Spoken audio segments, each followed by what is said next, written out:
Well, the structure of it changes. He's go back into the position with Andrew and Mike.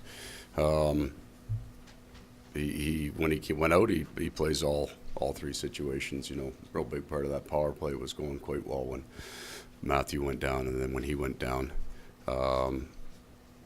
just at the end of the day, it's just quite a bit more depth.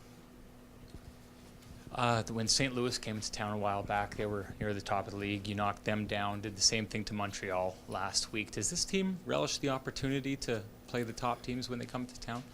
Yeah, I don't know well, I don't think that's part of the psyche of the room, that we would change focus or attitude against the best in the league right now. It's so much where we're at and what we need to do to accomplish our goal. But we have, I think since March, started to play some of our better hockey against the top teams. That being said, it's a function of your schedule as well, because we just happen to be facing them at this time of year. When you guys play your game, it seems that you're able to take any team and kind of run them over while you're playing that game. How difficult is it to play that style for 60 minutes night in and night out? Yeah, I think more gets talked about our physicality than I view it almost differently, that we're able to control pucks with some of our size, finish our checks, but in order to do that, you got to skate and get there, and that's the challenge with Chicago and New York. The teams that skate really well go back and retrieve the pucks well, and their skill level lets them move the puck. So you're not quite as physical as maybe some games look when you play these. It's not by it's who you're playing.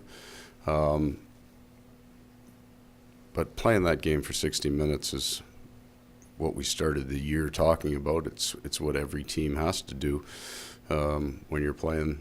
The top 8 teams in the league. You're going to have to go for 60. And it's such a cliche. You don't get those days off in this league with anybody, and you see it around the league every night. You're going to have the lineup that Kevin envisioned when he made those trades at the deadline for the first time, right, with everybody back healthy. And after tonight, you're off until Saturday. It's going to give you a little rest and maybe even some practice time. Do those two things, more than anything right now, set you up for some success over your last stretch? Well, you need your best players in your lineup. We have, this will be the first time this group has played together with the injuries and with the changeover. The challenge can be some of that chemistry, right? But we've got players Lowry should be feeling as good about his game as he has all year. Matty Perreault got through that game now and feels strong, so we do have some slightly different combinations.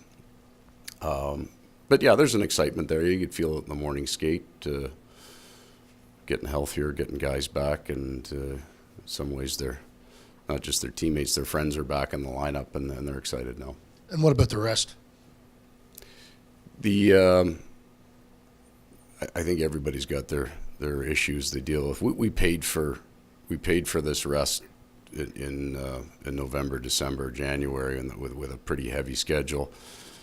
I'd like to take those last 5 games and spread them out maybe over the last 10 days, but we don't get that option, so we'll use it to our benefit. Not to pick a point with you, but Go ahead, Gary. You said the return of it's not small. The return of Brian Little is more about depth, but arguably he's your number one center, correct, and arguably your best player. Right, and that puts Adam Lowry, who he and Mark Scheifele. So I'm excited about Brian coming back, but I don't want to diminish in my mind what Scheifele and Lowry just did with your number one center down. You got 2 21-year-olds this year taking over that role and excelling in it. So we have depth now in that Adam Lowry, who on certain nights played in that hole and played well, now will play on another line, so we're stronger down the middle. But yeah, you take your number one player at any one position for a period of time, it's going to hurt you. What are some of the challenges the Rangers' speed game presents? It's more than just speed. They move the puck well. Lots of teams skate fast, but they'll get that puck up the ice. A little bit more of a straight line game than you saw with Chicago. Not quite as much motion in their transition, but they use it to strong effect. They'll move that puck rink wide, tape to tape, off the boards, in behind guys to great speed. So any team with exceptional speed your game plan is always has to be you can't give them more ice to play on. And we learned that in Game 2 of the season against San Jose, and I've talked about it all year how we handle those teams with speed.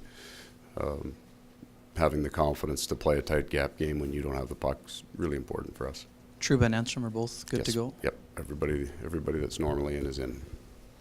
Well, this is an extension of Sean's question a little bit, but so much is made outside about the difficulties of schedules, and you just kind of talked about the games in a certain amount of days, but no one seems to care about that inside the dressing room. But from obviously an ideal schedule would help, but the idea of playing against, top teams leading into possibly a playoff berth, does that help with making sure there's no bad habits? Or Yeah, the schedule is what it is. Everybody has their stretches. We have a unique situation and where we're located on the map, but and the fact that we have to play, our division makes our schedule a little bit tougher because, the last placed team in our division is over 500 by a few games. That being said, we're playing better teams now because we didn't earlier. So the schedule is what it is. You've got to be playing well to make the playoffs in our division, and you've got to be playing well to have any hope to have success in the playoffs for any team, any of the 16 teams that make it. So we just need to play well.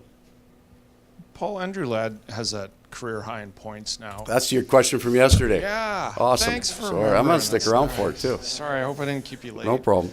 I had to go look up the stats though after because I wouldn't have had I don't think I got I a don't good know answer what for you now. But So his career highs, is he a Yeah. benefit of this team getting better, or is he, after 9 years, literally continuing to become a better player? a better player. I think the people that he's played with have helped him. I mean, that's a standard line, but I look at him and Blake Wheeler in kind of the same vein.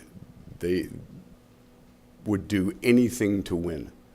And then so when we came in and asked them to make adjustments in their game or how they viewed the game, they were willing to do that, even though they both, they're paid to produce. They're paid to put up numbers. And the first thought, well, if I score more, we can win more. But with Andrew, especially, he's taken more of that role. So when Little goes down and Lowry goes into that hole, it becomes far more of a checking line, and accepts that.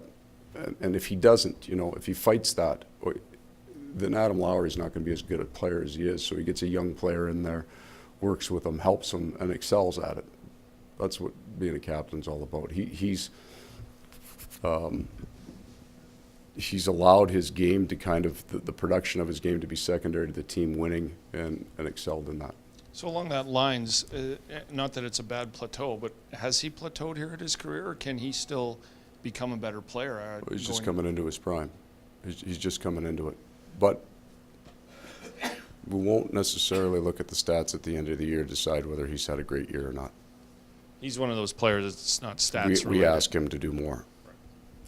Paul, what Sorry. did you learn about Matt Zuccarello when you coached him overseas that maybe you didn't know prior? Well, I hadn't met the guy before.